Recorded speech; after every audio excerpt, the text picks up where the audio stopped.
This is Dominissimo Voxlaw, delivering transmissions from the dark heart of the Imperium. In this full chronicle we explore the life, legacy and looming shadow of the Emperor of Mankind, from his first steps on Terra to the eternal silence of the Golden Throne. 10,000 years, one name spoken across a million worlds. This is the complete saga of the Master of Mankind. Transmission begins now. In the silent darkness before history, when humankind was but a whisper on the winds of terror, a presence stirred. He was not yet the Emperor, but a guardian unformed, a light in the void. His soul had been forged of the warp, the tangled essence of 1,000 long-dead shamans burning together in a final sacrifice. Through immemorial nights and first dawns, that newborn light unfurled in the Imperium, a star born of sacrifice and sorcery. Even the Chaos Gods felt the tremor of his birth in the warp. None could say why or how the warp itself fell momentarily still, as if even the darkness paused to watch. Thus was conceived the great engine of humanity, though no living soul would ever fully know it.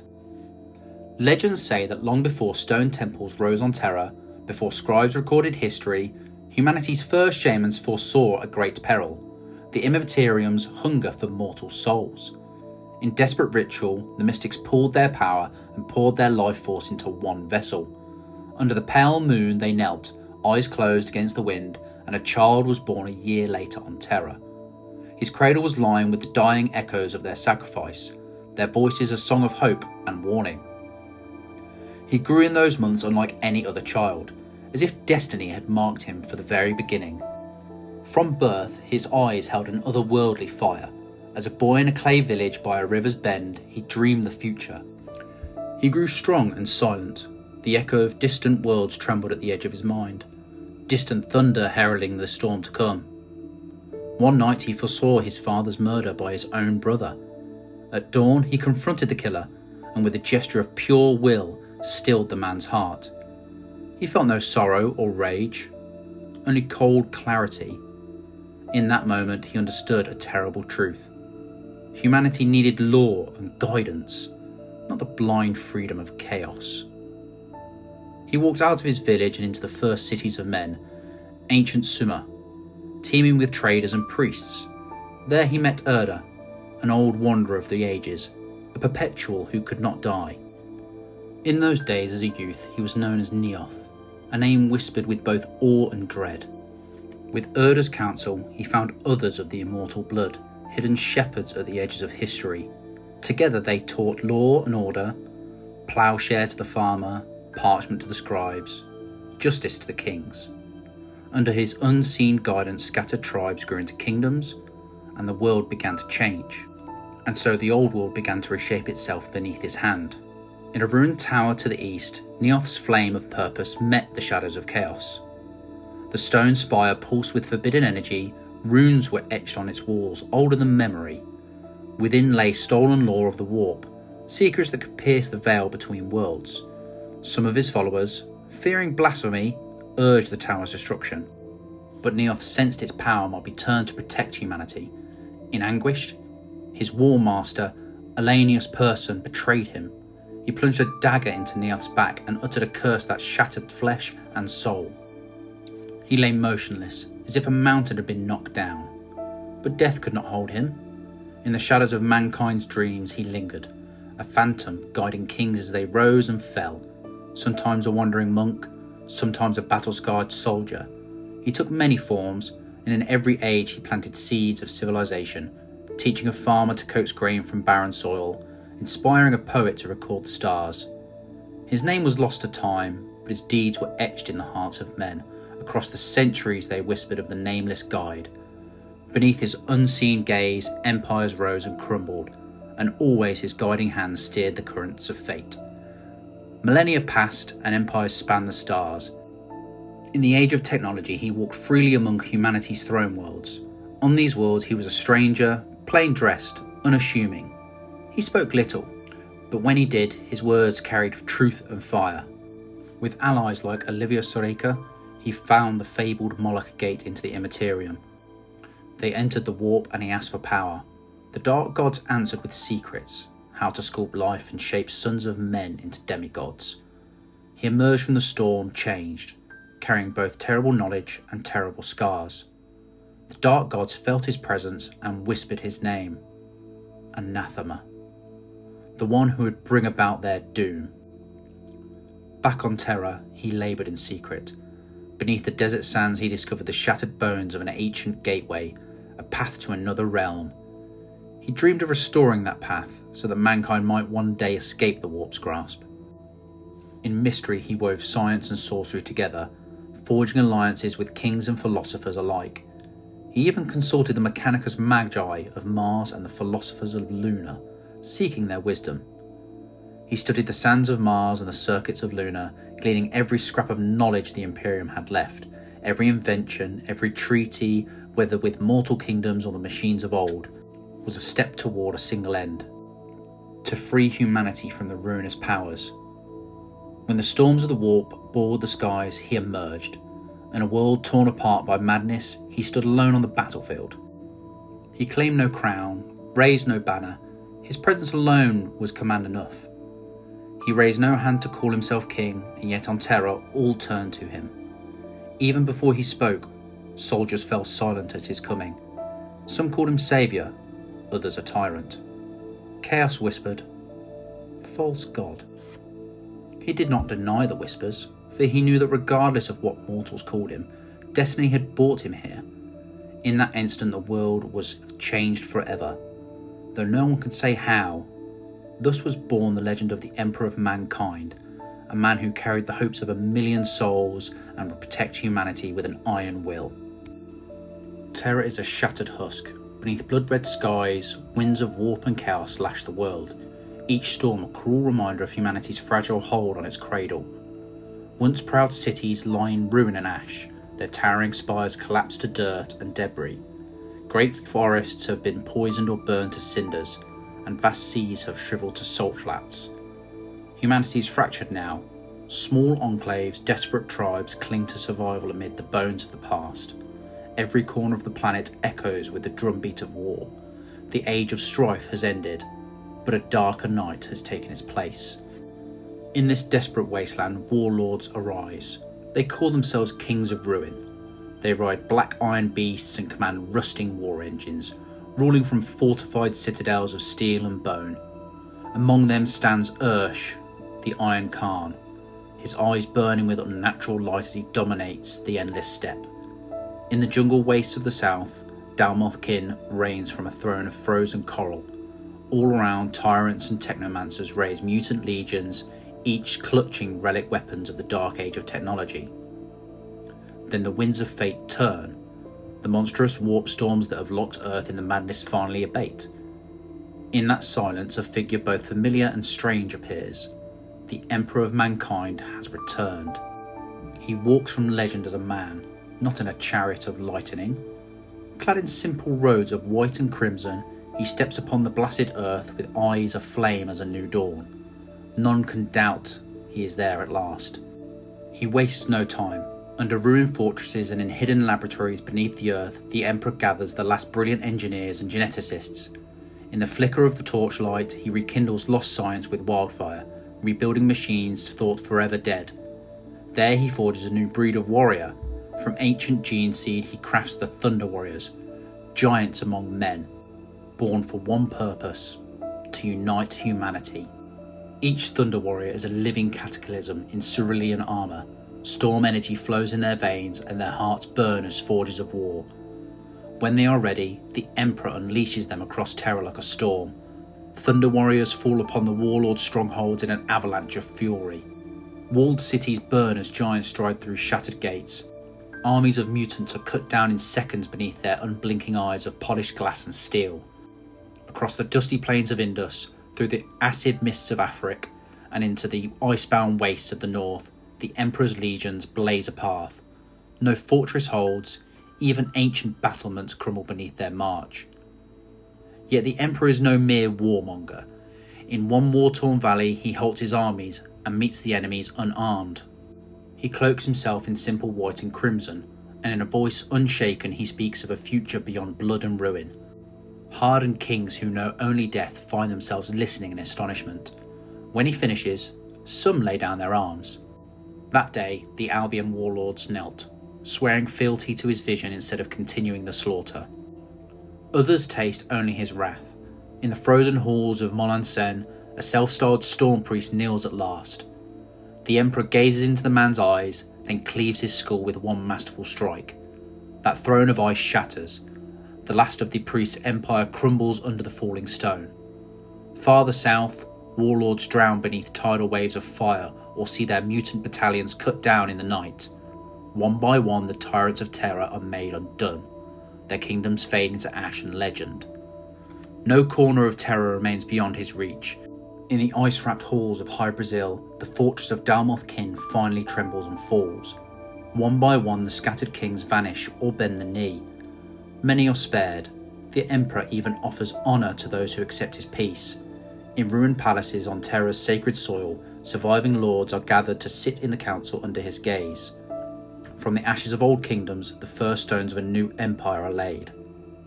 Even beyond Terra, his reach extends. He gazes at the red towers of Mars. The proud tech priests of Mars, once distrustful outsiders, kneel to his vision and bind their ancient mechanicum to his cause. From their forges, dead engines of the past awaken in service. At his command, even the silent warp drives stir, guiding humanity's scattered children home. Humanity's broken remnant begins to reconnect, the scattered pieces of an empire reforged by his will. Thus the Warlord of Terra reigns unchallenged. All the old divisions of mankind have been swept aside for the first time in ages. All humanity is under his gaze. The flags of countless fallen kings now fly together beneath the double-headed eagle.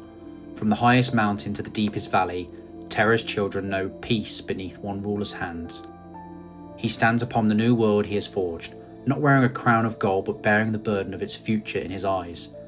In the silence that follows the last great battle, he breathes relief. His home is saved, his people reborn. He has silenced the nightmares of the old night, and at long last humanity dares to hope. Yet even on this day of victory, the Emperor's vision extends beyond Terra. He knows that uniting one world is only the beginning of mankind's destiny. Terra is united under him, the dawn of a new era for all humanity. On the high seat of Terra, he begins to build the foundations of a new empire. Great halls rise where once only rubble stood. The nightmare of the old night is at last over. Terra will never fall apart again. For the first time, humanity stands united under one banner. For now, Terra's future is safe in his hands. A new age that will endure beyond his years forever. The golden dawn of tomorrow truly rises with him. In the vaulted stillness beneath Terra's sacred mountain peaks, the Emperor bent over a row of crystal-born cradles. His hands were steady, but his eyes burned with a distant fire. In his soul he held the blueprint of a dream. For centuries he had laboured in secret, mixing science with sorcery and the fragments of his own immortal essence. Here in the most hidden sanctum of the dying Imperium, he was crafting its saviours, demigod sons born of his will and seeded with his power. Each was destined to carry mankind's hope to new stars and to build the future of the Imperium. Using his genetic mastery as the cornerstone, the Emperor wove together superhuman progeny unlike any before. He distilled from himself the perfected code of life, a heritage of immortality and strength, and set it as the basis for 20 distinct templates. Then, with esoteric rites drawn from the Imperium, he split that golden pattern into singular strands. Secrets gleaned from long-vanished stars and whispering entities of the warp permeated his art. Knowledge beyond mortal science was poured into their forming. Wondrous power was seeded in their blood, preparing them to inherit the galaxy in his name. He knew that in each strand lay the destiny of countless worlds. Yet the Emperor did not raise 20 reflections of the same soul. Each son was forged in a unique mould, a different facet of his ambition and intellect. One would emerge a genius of strategy and cunning, another a blazing torch of righteous fury, one an embodiment of mercy and inspiration, another unyielding steel and endurance. In each slumbering titan lay a distant spark, a unique piece of the Emperor's vision for mankind. This diversity was by design, a living mosaic to guide humanity through countless challenges with complementary strengths. In the silent darkness he smiled at the thought of how differently each one could rule, each a shining pillar set to uphold his new empire. In those hallowed depths the Emperor's laboratory shimmered with protective wards and glyphs older than the Imperium. The gestation chambers were encased in fields of pulsing gold light, and behind them the mightiest Gellerfield known to man, a ward shaped by his own hand, protected the embryos from invasion. Every pillar and canopy was inscribed with wards, a lattice and vigilant sigils woven to guard the unborn. For the Emperor foresaw that while nurturing these children, he courted great peril. The very air in the clandestine atelier cracked with the residue of warp incantations. He had walked through the warp's gates on worlds like Moloch, learning secrets of the Imperium. Those very arts he invoked again here, weaving them into their very birth, that these children might be spiritual as well as physical legions of his will. But even the mightiest fortunes attract the most hidden foes. Forces beyond mortal ken sense Terra's celestial forge before its culmination. Unseen and hungry, they reach through the veil of reality with malignant intent, whispering lies into the fabric of fate. A tempest of devouring darkness erupted around the gene labs as the Emperor watched in growing dread. The wards shattered one by one under a merciless assault of warp lightning. The cascade of golden light faltered. In that moment, the unborn sons of the Imperium were beset by forces that thirsted for their power. A soundless howl ripped through the labs as the gestation capsules were yanked into a growing void rift that tore reality itself. The Emperor roared his silent fury as each Primarch's crystalline cradle was ripped away through the Immaterium in a gust of warp wind. The 20 sons, still unborn in their shimmering pods, vanished from his sight, spirited across the galaxy in a heartbeat. They were scattered like stardust upon planets lost to memory, worlds swallowed by the age of strife long silent under the alien suns. In that instant, the Emperor's perfect plan was sundered. His heirs were gone to the distant reaches of the darkened galaxy. Even as his fury boiled, he knew this war was far from over. When the swirling chaos subsided and silence returned, only the echo of what was meant to be remained. The Master of Mankind felt a blade of loss pierce his heart, but his face betrayed no despair. He closed the vaults that had held his unborn children and gripped the edge of his table until his knuckles whitened. Across the vast dark around Terra, he sensed them now scattered, alive on alien worlds, their destinies unknown even to him. Though they had been torn from his side, the Emperor's purpose did not shatter. A new urgency awakened within him. He would bend his tragedy into the weapon he needed, his will as relentless as ever. His gaze grew steely as he resolved that this calamity would forge a path to greatness in ways fate alone would decide. Across those far-flung worlds, the Primarchs would awaken as orphans of destiny, each bearing an indelible mark of the Emperor's will. The Imperium's dawn had been rewritten by forces beyond comprehension, yet even in this colossal setback a seed was sown. The Master of Mankind stood motionless in the gloom of his sanctum, seeing all his work through fresh eyes. For in the sacrifice of his living children, the galaxy's future had been irrevocably changed, charted now by the fates of these scattered sons. He did not know how, but in the silent aftermath he understood that the destiny was being written in the stars. He could only trust that in time they would awaken tempered by the crucible of their new worlds. He vowed that, however distant, the Emperor would still guide his new dawn to glory. Centuries before mankind's darkest age, there came a dawn of light. The Emperor of Mankind now turned his gaze outward. Beneath Terra's golden throne he had subjugated rebels and warlords, and at last he rose to unite all humanity among the stars. He was no distant god, but the master of men, a herald of reason and science whose voice was a clarion calling the lost colonies home. In his vision, the human race would once again stride the galaxy as one. In secret, the Emperor had forged weapons beyond imagining. He spurned the false gods of Terra, commanding priests to shut their shrines. Instead, he granted the Martian tech priests a place at his side. On the red sands of Mars, he forged an alliance. The Mechanicum became his partner in knowledge, a union sealed on Olympus Mons.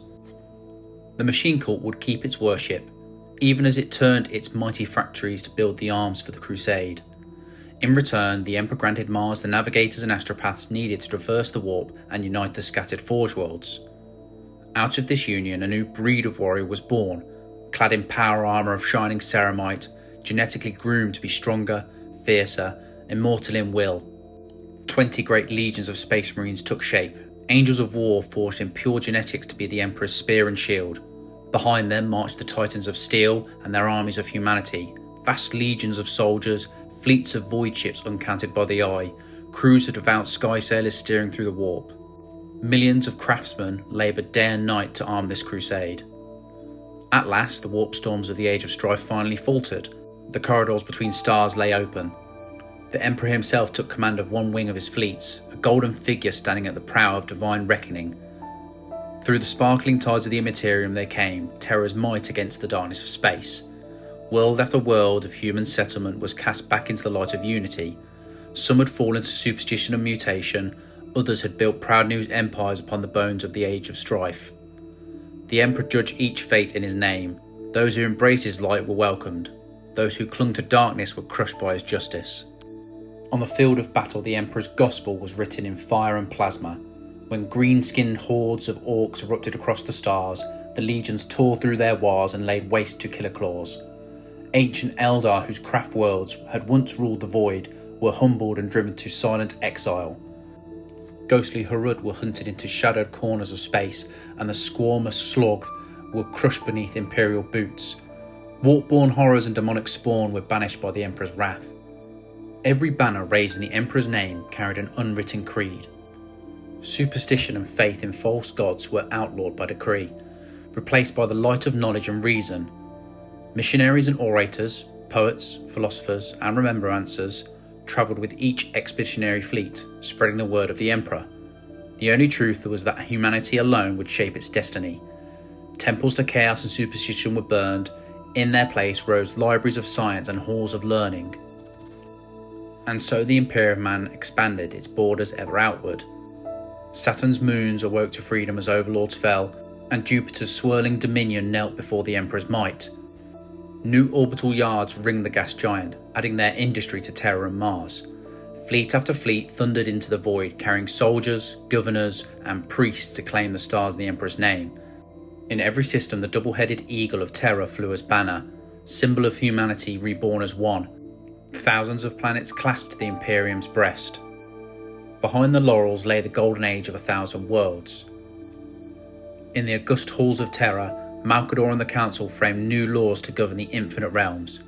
The Imperium stood vast and unmatched, a shining edifice of civilization unfurling in the void. Under the Emperor's guiding hand, the seeds of a new civilization took root among the stars. After a century of conquest, the Great Crusade reached its climax. On the blood-soaked plains of Ulanor, a vast orc empire finally shattered at the fury of the legions. The Emperor's greatest captains fought by his side, levelling war after war until the universe trembled and a single victory was won.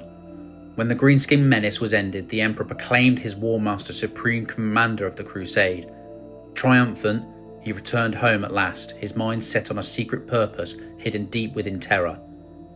Yet the echo of his glory lingered. Across countless systems, the torch he lit still burned. The stars themselves remembered the crusade. The blazing forests on distant worlds, the citadels where men knelt beneath the two-headed eagle. The Imperium he built stood proud and undefeated, an empire without equal. Legions of light stood vigilant and eternal, the guardians of a future he had forged, ready to defend the grand vision of unity and reason that shone as bright as 1,000 suns. Across the stars, scattered by a cruel twist of fate, the Emperor's sons had grown in silence. Lost in the maelstrom of the warp, cast far from Terra before they could know his voice, the 18 Primarchs emerged from their gestation, not into the light of Imperial laboratories, but into the chaos and mystery of countless alien suns. And yet, they survived.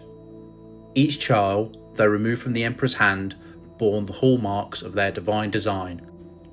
They rose to power like suns igniting over night-dark worlds, gods among mortals, feared, worshipped, obeyed. From feral jungles to windswept steppes, from towering hive states to sand-scoured wastelands, the scattered sons of the Master of Mankind shaped the worlds they landed upon. Some brought peace, some brought war, but all carved their name into legend. And in time, one by one, the Father came for them. The Great Crusade had carved its path deep into the galaxy, a tide of fire and reason washing over the remnants of old night. Behind this advance, guided by astropaths and lore-seers, came rumours of mighty kings and peerless generals, of immortal warriors whose presence changed the fate of entire civilizations. The Emperor listened. He knew what he had lost. He knew what he must now reclaim. The first to be found was Horus. Upon the ash plains of Thynia, he was raised among the brutal gangs of a dying hive world. In that harsh crucible, Horus thrived, ferocious, charismatic, brilliant beyond compare. When the Emperor found him, there was no battle, no suspicion. Father and son embraced with understanding deeper than words. Horus became the first and most beloved. To him, the Emperor gave command of the Lunar Wolves, his chosen blade in the dark. On Barbarous, wrapped in poisonous fog, the Lord of Death reigned. Mortarion, raised by necrotic tyrants and schooled in suffering, had waged a bitter war against the overlords of his world. When the Emperor appeared and vanquished the final enemy with ease, Mortarion did not kneel with joy. He bowed with cold eyes and silent resentment. But he obeyed. The Death Guard were now his, an echo of his grim determination. In contrast, the golden sands of Chemos birthed Fulgrim, a being of impossible beauty and refinement. Raised amid decay, he brought art and purpose to ruin. When the Emperor came, Fulgrim rejoiced, seeing in his father the divine patron he had always imagined. He was gifted command of the Emperor's children, a legion he would elevate with grace and perfection. The Forge World of Olympia bore Percherabo, an architect and warlord of chilling precision. The Emperor found him amid spires and siege engines, his mind sharper than any blade. He accepted his father's authority, but behind his steel grey gaze smouldered a deep hunger for recognition, for justice, for purpose. He would take the Iron Warriors and become their anvil. Angron was not found, but dragged from the blood-soaked pits of Nuceria. Enslaved, broken, chained in mind and body, he knew only rage. The Emperor appeared before his final battle and whisked him away, not in triumph, but in defiance of the warrior's last stand. Angron never forgave him. The World Eaters became his weapon of wrath. Elsewhere, in the mists of Fenris, Leman Russ howled beneath the moons. Raised by wolves and war, he was as wild as he was loyal. When the Emperor came to him, he was not in lecture but in battle. Russ tested him, as all wolves do. When the duel was done, he knelt, not out of defeat, but out of respect. The Space Wolves followed their lord without question. The giant of Colchis, Lorgar, greeted his father with reverence. A prophet and a preacher, he had forged a theocracy that worshipped a distant saviour from the stars. When the Emperor finally arrived, Lorgar saw a god made flesh, but the Emperor rebuked him, forbidding worship, forbidding temples. Lorgar obeyed, but something within him broke. His word-bearers followed him into silence, into contemplation, and into something far darker. From the wastes of Medusa came Ferrus Manus, the Gorgon. His arms were metal, fused to him after slaying a silicon beast. Unshakable, brutal, and absolute, he recognised the Emperor not with joy, but with the satisfaction of inevitability. His iron hands became an extension of his will, unbreakable and unyielding. On Nocturne, Vulcan was already a legend, tender and mighty in equal measure. When the Emperor came to him, it was not to subdue, but to celebrate. Vulcan's loyalty was never in question. He took command of the Salamanders, a legion that would mirror his compassion and strength. And there were others. The Lion, raised on Caliban, stoic and secretive, took the Dark Angel and shaped them into a shadowed image of his knightly code. Rabuti Gilliman, found amid the organised utopia of Macragge, greeted the Emperor not with awe, but with intellectual admiration. Rogel Dawn of Inwit, cold and pure, bent the imperial fists to his father's cause like the foundations of a fortress. Jagatai Khan, swift and free, ruled the winds of Kokoris and met the Emperor on horseback, blade flashing. Corvus Corax, the silent shadow of deliverance, rose from chains to vengeance, embracing the Raven Guard's creed of subtlety and strike. Each reunion was different, some joyous, others tense. Some sons embraced their father, others merely accepted him. One remained lost, Altharius, the chameleon found only in shadows, his truth known only to the dark. The Emperor did not weep or rejoice. He gathered his sons and gave them command of the legions that bore their mark. Their names became banners beneath which worlds were conquered, and their visions shaped the armies they led. The legions were no longer tools, they were extensions of living myth. And thus the Great Crusade surged anew, not only with steel and fire, but with the bloodline of the Emperor himself. Father and sons reunited under the stars, carving the future in the flame of war. What began as a crusade became a saga, but in every tale of gods and warriors, beneath the triumphs and unity, there lies seeds of tragedy. For some sons looked at their father and saw a saviour, others saw a tyrant. All of them, in time, would see what came when love turned to doubt and loyalty to ash. There was a time when his name inspired only hope. Horus Lupercal, first found, first named, first loved. The morning star of the Imperium, He was the Emperor's most trusted son, the brightest among them all, the paragon of all that could be achieved through will and unity. Warriors followed him without question. Entire worlds bent the knee not to the Eagle of Terra, but to the legend of the War Master. When the Emperor returned to Terra to enact his secretive work, an arcane labour known to none but a chosen few, he left Horus with the mantle of supreme command. He trusted him beyond all others. To Horus, he gave the keys to the galaxy. It was a trust that would change the stars forever. As you may not know, stars burn brightest just before they collapse. The roots of betrayal grew not in rage, but in certainty, in silence, in shadows, and in whispers that wormed their way into even the most steadfast soul. The stage was set on a forgotten world, Davin, a place of ruin, rot, and lingering warp corruption. The 63rd expedition, led by Horus himself, was drawn there to suppress a rebellion led by a former ally, a man called Eugen Temba. But the rebellion was a trap, baited with sorcery, drenched in the unseen currents of the warp. It was orchestrated by those who had long since turned their eyes to the stars, the gods of chaos. They had watched the Great Crusade, they had seen the rise of the Emperor and spread of his truth, and they feared him. Not because he wielded power, but because he denied theirs.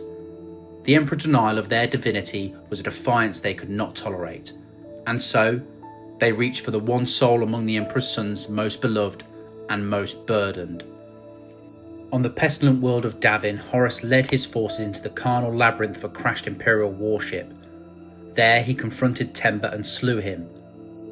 But the weapon Temba wielded was a blade forged of corruption and warp-forged venom, and it pierced more than flesh. It wounded his very soul. Within hours, Horus fell into a fever. His transhuman physiology, near immortal, began to fail. The legions were thrown into panic. Apothecaries and gene priests could do nothing. His brothers were distant, the Emperor was light years away, and so, desperate and fearful, the sons of Horus turned to those who whispered they could save him, the Word-bearers. Once rebuked by the Emperor for their heretical worship, they had not abandoned their faith. They had simply taken it underground into darker places. To Erebus, first chaplain of the Word-bearers, the moment was ripe. It was he who had guided Horus's body into the depths of Davin's Serpent Temple. There, surrounded by warp light and litanies not heard on Terra since the Age of Strife, Horus's soul was drawn into the Imperium, and there he saw. The visions were not dreams, they were illusions of terrible clarity. The Emperor standing as a god among mortals, demanding worship while his sons were cast aside. A future where the Imperium became tyranny, where mankind was a slave to a silent throne, where the Great Crusade would not end in enlightenment, but in chains. The warp whispered that Horus had been abandoned, that he had been chosen, not to follow, but to rule, that the Emperor had lied, and that the throne of mankind was his by right. It was not rage that consumed him, not yet. It was sorrow, and in that sorrow the gods found their opening. They offered not domination, but understanding, not slavery, but purpose. A galaxy remade, not in the Emperor's image, but in Horus's own. They spoke to him as brothers, not masters, and so, when Horus awoke, he was changed. His body healed, his mind was clear, and his heart had turned. The first to see this was Abaddon, his most loyal captain. There were no grand declarations, no thunderous oaths, only small changes, subtle, measured. Orders that once would have seemed merciful now carried grim finality. Campaigns of compliance became campaigns of eradication, and those who questioned vanished. To the Imperium, Horus remained the War Master. To the Emperor, he was still the beloved son, but inside, a war was over and lost. Across the stars, the seeds were planted. The Word-bearers, long in secret communion with the warp, began to spread the truth to the other legions. Corruption moved like ink in water, slow, patient, inevitable. Not all would turn, but enough would. Horus was no pawn, he chose his path. The betrayal was not an impulse, but a design, one built on injury, pride, and a belief twisted into rebellion. He would tear down the Imperium not as a destroyer, but as a liberator. a conqueror not of necessity but of destiny. And when he moved, it was swift and without mercy. Loyalist commanders were silenced, rogue elements purged, and above all the illusion was maintained: the Emperor must not suspect. Not yet. The galaxy did not know its brightest star had begun to dim, that beneath the banners of unity rebellion smouldered in silence, that the first wound of the Imperium had not been struck by Xenos, nor by witchcraft, but by a son. Horus, the first found, the most trusted, now the first fallen. In time, the Emperor would come to know the truth, but by then, it would be too late. The hour of betrayal was not yet sounded, but its shadow stretched long. The galaxy stood on the edge of a blade, and it would bleed. The sky above Terra burned. No longer the distant jewel of mankind's cradle, the earth was now a world under siege, a ruin of fire and fury where the stars themselves wept. Once the heart of a dream, the throne world stood as the final bulwark against extinction. Wrapped in desperate hope and adamantium walls, the Emperor's greatest son had returned not in triumph, but in wrath. Horus had come to claim the soul of the Imperium by fire. The War Master's betrayal had bloomed into full rebellion. Half the legions marched under the eye of chaos, their armour was defaced and corrupted, their banners soaked in blood. They no longer sought compliance, they sought annihilation. Terra was the prize, the seat of the Golden Throne, the nexus of all human power. Its fall would unravel the Imperium like flesh beneath a rusted blade. The fleets of the traitor legions tore open the heavens. Planetary defences crumbled before waves of corrupted voidcraft and demonic fire. The loyalist fleets, scattered or delayed, could not stop them in time. The sky turned black as the vengeful spirit loomed in low orbit, casting a shadow longer than mountains. But Terra did not kneel. The walls of the Imperial Palace stretched for hundreds of kilometres. Stone and steel bastions raised not as monuments but as fortresses built for this very day. The defences, designed by Rogel Dawn himself, were masterpieces of stubborn genius. Every gate, every trench, every kill zone had been measured against the possibility of betrayal. The final war of mankind had been written in its foundations. The defenders were few, but they were unyielding. The Imperial fist stood at the gates, silent and unshakable. The Blood Angels, under Sanguinius, moved like flame through the corridors, radiant, wrathful, and pure. The White Scars, masters of speed and lightning war, tore through the chaos-racked battlefields with savage grace. Alongside them stood the remnants of shattered armies, the Adeptus Custodes, the Sisters of Silence, the Imperial Army, and ragged remnants of once proud legions. And at the centre of it all sat the Emperor, silent upon the Golden Throne, guiding the Astronomicon and maintaining the arcane mechanisms that held the Imperium's soul intact. He could not fight the war in person, not yet. The machinery of reality itself depended on his unbroken focus. Then the siege began. Like an endless tide of rotten iron, the traitor legions threw themselves against the palace walls. Iron warriors, masters of siege and attrition, ground their way forward with brutal precision. The Death Guard moved through toxic choked trenches, their decay staining everything they touched. The World Eaters screamed in rage, berserkers of Khorne hacking through defenders in gory tides. Word bearers sang litanies to chaos as demons tore into real space around them. Week bled into month. The outer bastions fell. Wall after wall was taken at enormous cost. For every traitor slain, another stepped forward. The ground itself groaned under the weight of the dead.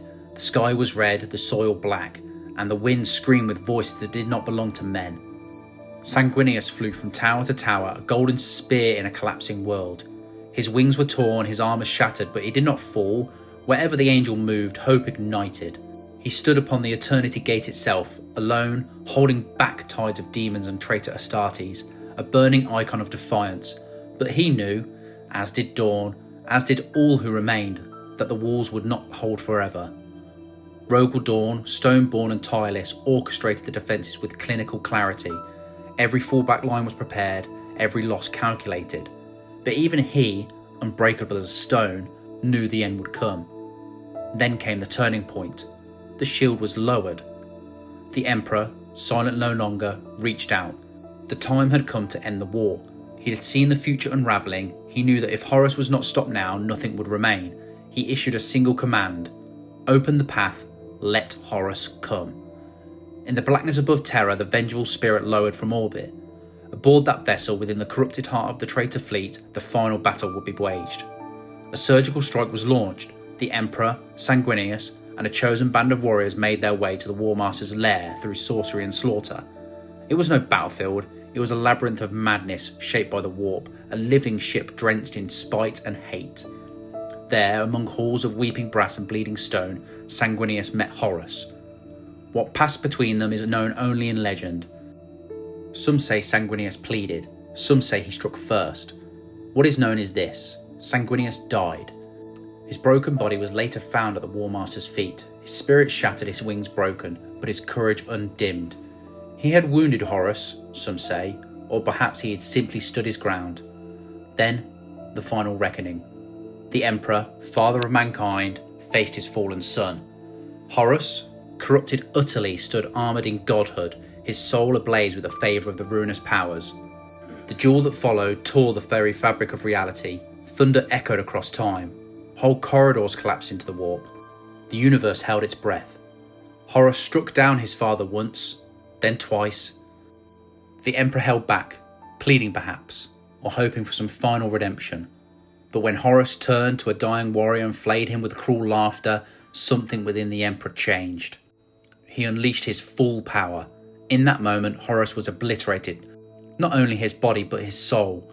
The gods who had elevated him recoiled, howling. Horus was no more, but the cost was grave. The Emperor, shattered beyond mortal repair, was found by dawn. His broken body, his voice silenced. He returned to the throne not in victory, but in ruin. And Terra endured. The siege was broken, the traitor legions scattered and leaderless. The skies cleared, but the cost was unimaginable. The angel was dead, the master wounded beyond healing. The Imperium stood, but it stood in silence, crowned in ash. The twilight of terror had passed, but the light that rose after was colder, harder, and hollow. The golden throne now held not a ruler, but a relic. The Emperor of mankind, alive in form but unreachable in voice, now watched his empire through the eyes of silence. And in that silence, the long night began. The war was over, but the silence that followed was not peace. It was the stillness of a dying breath. The walls of the Imperial Palace still smoked from the war, the stones steeped in blood and ash. Terra had endured, but its master had not. From the shattered wreck of the vengeful spirit, Rogel Dawn emerged cradling a ruin, not a man. The Emperor's armour, once radiant as dawn, was cracked and blackened, its golden lustre dulled by the power that had torn through it. His flesh was torn, his body shattered, his lifeblood leaking across eternity. But his eyes, those eyes, still burned, even as the light within them began to fade. The Praetorian wept. Dawn, the stoic sun, carved from stone, broke upon the sight of his father's ruin. There were no words. None were needed. Around him, the remaining loyalists fell to their knees. The Emperor, the unconquered, had won, but at a cost beyond reckoning. Horus was gone. The traitor legions fled, but the man who had saved mankind could no longer stand among them. His body was carried back to Terra, not in glory, but in reverence, a funeral procession. Along halls still echoing with gunfire, through shattered gates and bloodied corridors, they bore him towards the one place that could hold him, the Golden Throne. Once a great mechanism of untapped purpose, became something far more terrible. The throne had not been built as a tomb, it was a gateway, a psychic anchor, a weapon against the warp itself. But now it would serve as a prison of mercy. Malcador the Sigillite, old, weary, loyal, had remained behind as regent. In the Emperor's absence, he had guided the Imperium with quiet will. When they brought the Emperor's dying form to him, he knew what must be done. The only thing that could preserve him, the only act that might hold the Imperium together, was sacrifice. Malcador took the throne. With words no living soul remembers, the Sigillite sat upon the Golden Throne and bore its torment. For hours that stretched into lifetimes, the psychic machine tore at his soul, clawing at his very essence. He endured long enough for the Emperor to be placed upon it. When Malcador passed, he did not scream, he simply ceased to be, dissolving into ash, his last act of service complete. The Emperor's body was secured within the throne, machinery, arcane circuits and psychic reservoirs entwined with his failing form. No longer capable of speech, of motion, even of thought in ways mortals could understand, he became something else, neither dead nor living, not a man, but a presence. His soul, still burning with impossible strength, stretched across the warp, anchoring the Astronomicon, a psychic beacon that would guide his ships through the Imperium. His will held back the tides of chaos, if only barely. His body decayed by the hour, but the throne preserved what remained. And in that moment, the Imperium changed forever. Without his voice, his laws became relics. Without his gaze, his truth became dogma. The war that had been fought for enlightenment and unity now birthed something colder, harder. The High Lords of Terra were formed, a council of power, politics and pragmatism. They governed in his name, but their will was not his. A bureaucracy thicker than any fortress wall rose from the ruins. Administratum scribes multiplied by the millions. Records and decrees were etched in stone, then burned, then written again. Orders passed through so many channels they lost all meaning by the time they were enacted. Dissent became heresy. Questioning became treason. And at the heart of it all sat the throne, silent and golden, casting no judgment, offering no answers. And yet, they believed. In the void left by reason, faith flourished. Pilgrims came to Terra from across the stars to kneel beneath the Eternity Gate. Soldiers carved prayers into their weapons. Entire worlds declared the Emperor a god. What had been heresy in his living presence became doctrine in his silence.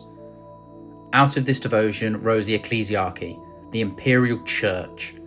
Its priests wrapped themselves in crimson and gold, preaching the divine nature of the master of mankind. Chapels rose on battlefields, cathedrals in star-faring vessels, and reliquaries in the heart of hive cities. The Emperor's dream of reason was buried beneath incense and chants. The Space Marine legions fractured. Guilliman, the pragmatist, enacted the Codex Astartes, splitting the legions into smaller chapters to prevent another Horus. Not all agreed, but brother turned on brother once more, not with bolters, but with bitterness. And so the Imperium was born anew, not as a republic of reason, but as a fortress, a place of grim survival, of stagnation, of faith enforced by fire. Above it all, the Emperor watched. Or so they believed. Was he conscious? Could he still perceive his empire? Did he feel the agony of decay, the weight of betrayal, the warping of his vision into dogma and flame? No one could say. But still the Astronomicon burned. Still the warp parted before his light. Still psychers screamed when they drew power near his presence, some in awe, others in pain. The throne consumed thousands of psychers a day to sustain him. An empire bled its best to keep its master bound between life and death. This was the Emperor's final sacrifice. Not to die, but to remain. He had given his voice, his flesh, his power and his dream. In return, humanity endured, and the galaxy whispered in fear. The long night was not over, but neither was the Emperor's watch. For as long as he endures, mankind endures. Upon that throne he waits, not as a king, not as a god, but a guardian, silent, unblinking, eternal. The galaxy turned and the years passed, but the throne never emptied. 10,000 years. 10,000 years of silence, of flickering candlelight cast upon stone, of whispered prayers echoing down corridors older than memory. The Emperor did not speak, he did not rise, but still, the Imperium endured. Not through triumph, but through grim inertia and unbreakable belief. The man who had once marched across Terra in radiant power is now a shadow on the edge of death, suspended between worlds. But the empire that bore his name swelled like a wound, vast, unyielding, and slowly rotting from within. It was no longer a realm of enlightenment or unity, it had become something else entirely. The age of the Imperium had begun. Gone were the poets, the philosophers, the dreamers of the Great Crusade. In their place stood clerks, scribes, and zealots. Millions upon millions of them. The administratum, bloated and blind, became the beating heart of the Imperium. Every decree required a mountain of parchment. Every order took years to pass through the layers of governance. Some planets, forgotten in the bureaucratic storm, went decades without contact. Entire wars waged, won and lost before anyone in Terra ever knew they began. And still, the Imperium endured. It endured in blood. 1,000 wars raged at any moment. Not battles of liberation, but wars of survival. Hive cities collapsed under siege. Entire sectors burned to ash, only to be reclaimed and lost again in endless repetition. Each victory was bought with millions of lives. There were no golden ages, only a long, slow grind against extinction. The enemies of mankind had not been idle. The traitor legions scattered into the Eye of Terror did not vanish. They brooded in the warp, licking their wounds, reshaping their broken brotherhoods into something monstrous. Abaddon the Despoiler rose from the ruins of Horus's legacy and launched his Black Crusades. 13 great wars meant to finish what the War Master began. Each time the Imperium bent, sometimes it nearly broke. The Orcs remained a tide of green fury, coalescing into endless wars that bored through the space like infection. Their technology made no sense, their logic was madness, but their strength could not be denied. Worlds fell before their mobs, and even victories felt like defeats. The Eldar dwindled, shadows of a fallen empire, but still struck from hidden craft worlds and webway portals. They were not allies, they were not saviours. They fought for their own survival, cold, distant and dying. And darker things stirred. The warp grew louder. The Imperium, once a bastion against chaos, now fed it. Every prayer, every martyr, every death screamed into the immaterium. Demons clawed at reality. Cults festered on worlds unnoticed by Imperial eyes. Some planets fell from within, devoured not by enemies, but by their own faith. Then came the Great Rift. Reality cracked. A wound split the galaxy, bleeding warp storms and madness into every corner of space. The Cicatrix Maledictum tore the stars in two. On one side, the Imperium still clung to its ancient routines. On the other, worlds were cut off from the light of the Astronomicon, lost in darkness. They called it the Imperium Nihilus, the Night Imperium. It was worse than the Age of Strife. Planets became islands adrift in nightmare. Warp-spawned terrors ran free. Without guidance, some worlds turned to heresy. Others vanished altogether. Still, from Terra, the orders continued. Launch new crusades, rekindle the light. The gears of war ground forward, indifferent to the screams. And yet, still, the Imperium endured. The Adeptus Astartes, once the legion of the Great Crusade, now fought as scattered chapters, 1,000 in name but fewer in truth. They were heroes and relics, holy warriors wrapped in the armour of myths. Some were paragons, others had long since lost their way, but all carried the gene seed of the Emperor, all shed blood in his name. The Astra Militarum, the hammer of mankind, remained endless. Billions conscripted, billions fed to the wars they could never understand. Their courage kept the walls from collapsing, even as they crumbled within. The Inquisition rose in secret, tasked with rooting out the taint that spread like mould beneath the surface. Witch, Xenos, heretic, all were their prey. They answered to no one, they whispered into the ears of high lords. They burned worlds with a single word. In their eyes, survival justified any horror. And through it all, the ecclesiarchy preached. The Emperor had never declared himself a god, but now, 10,000 years later, he was one. The cult imperialis stretched across the stars. Cathedrals were built atop ruins, shrines carved from the bones of martyrs. It was not belief, it was law. To question was heresy, to doubt was death. Saints rose and fell, wars of faith burned across the stars. Sisters of battle marched in shining armour, flames of vengeance against unbelief. The Emperor's name was sung in every dialect, carved into every weapon, etched into every soul. And the truth of his vision, what he had once dreamed, was lost beneath centuries of prayer. The Imperium was no longer a beacon, it was a fortress, a decaying, blood-soaked colossus perched atop a mountain of skulls. But it still stood, and in that grim stillness hope flickered, not in grand victories, but in survival itself. A single child surviving a tyrannid swarm, a guardsman holding the line 1 minute longer, a librarian shielding a village from a demonic fire. These were the victories now. No one remembered the ideals of unity or enlightenment. The past was a myth. The future, only more war.